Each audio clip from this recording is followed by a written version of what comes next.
Hello besties, today we are doing a pigment paste tumbler tutorial. But before then, let me welcome you to our YouTube channel, Misfit Makers Besties. Make sure you follow us on all our social media handles under Misfit Makers. And don't forget to click that subscribe button before you leave our channel. Also check out our website and our Patreon. Okay, let's get started. I am using a 20-ounce skinny sublimation tumbler from CCDIY. I'm also using pigment paste from Mr. Fancy Pants. These are all in the neon collection. Plus, I also purchased black and white that are not part of the bundle. But regardless, get the bundle, get all the colors. And also I'm using facet epoxy. So that's like your basic things that you need. I'm using a sublimated tumbler, so I am going to kind of scuff it up a little bit. If you're using stainless steel, just spray paint it white for a white base. I would use flat spray paint as opposed to glossy. It just tends to repel epoxy when it's all shiny and glossy. So that's why I'm scuffing it up. Okay, so next is prepping. Prepping takes longer than the actual tumbler design.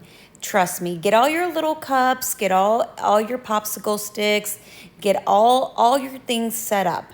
I am using Facet from CCDIY, but you can also use regular artist resin. And if you want a tutorial on that, that's what I used in my live in our Patreon. So if you want to check that out, go for it. I use Facet and it is, how do I describe that? It's like a double-edged sword. I prefer the look of the facet because it's thicker and you don't want your pigments to travel. It's not like alcohol inks where you want them to mesh. You kind of want them to stay put but still be able to be movable. So I recommend using facet. Just move fast. But if you're going to use artist resin, then definitely let it sit for a little bit so it thickens up, but you still have a lot of working time. Okay, so I know I skipped a couple of steps there. I added some glow powder and some glitter additive. This is completely optional. I just wanted to give it a sparkle on my base. So I did a pretty generous base of epoxy. I would say probably anywhere from 15 mLs, maybe 20 mLs at the most. You want it to be thick, but not like dripping, just a nice generous base. And then whatever I had left over, I divided it in little medicine cups as you see here.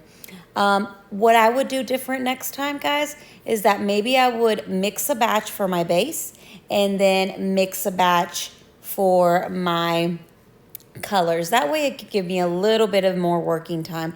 I wish I would have left the audio so you guys can see all the heavy breathing. I was like, heavy breathing, heavy breathing. But anyway, as you see here, I'm mixing the pigment paste a little bit before I add it to my epoxy. Make sure you just use a tiny bit. A little bit goes a long way. If you notice, I basically only put whatever is left like sticks to my stick, and then I mix it in the epoxy.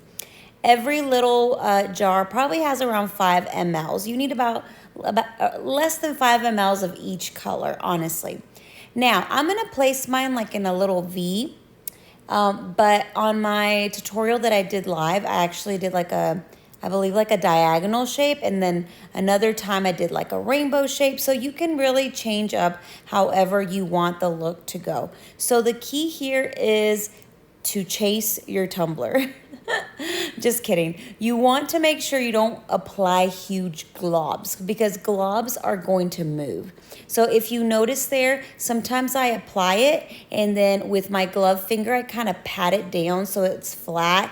So there's not globs because the globs tend to travel. If you notice there, my yellow had a glob and it traveled into the pink.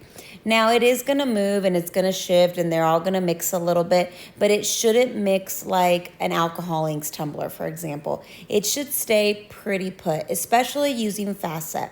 That's why I recommend using facet. However, who take big breaths, do some yoga in the morning, be calm, do not drink a lot of caffeine, get you excited, or maybe you do need the caffeine so you can go fast.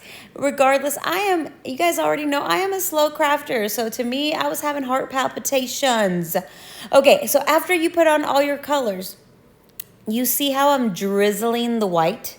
Just drizzling over the color. This is what makes the magic happen per se. I'm using a little silicone tip. You can use even a popsicle stick if you want, but silicone tip is just so much easier to clean and it glides really easily. You can find these on Amazon. I believe I got this with a peachy palette order. If you need to stop your tumbler for a little bit so you can chase it, do so.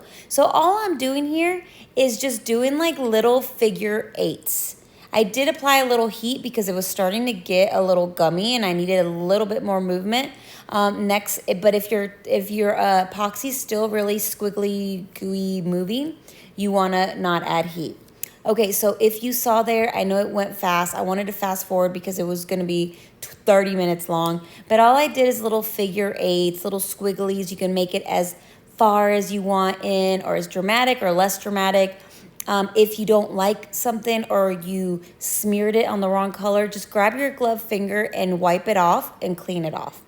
Next, these are optional. I sprinkled a little glitter while it was still wet and some stars as well. Again, optional. I just wanted to give it a little pizzazz. If you were on my lives in our Patreon group, you'll see that I did a black base version of this, and then I also did one without the glow powder and the glitter and doing in a more angled technique. But anyway, here's what it looks like. The epoxy's still wet. It's still gonna get a couple more coats of epoxy, but I am obsessed. I love this look. I can't wait to try more colors. Go check them out. Mr. Fancy Pants is where I got the pigment paste, and they are amazing. Super, super pigmented. Here it is, the final design. I hope this inspired you to try pigment paste and to try something new. I love this design. I can't wait to try more things. But make sure you subscribe and follow us for more tutorials like this. See you guys later.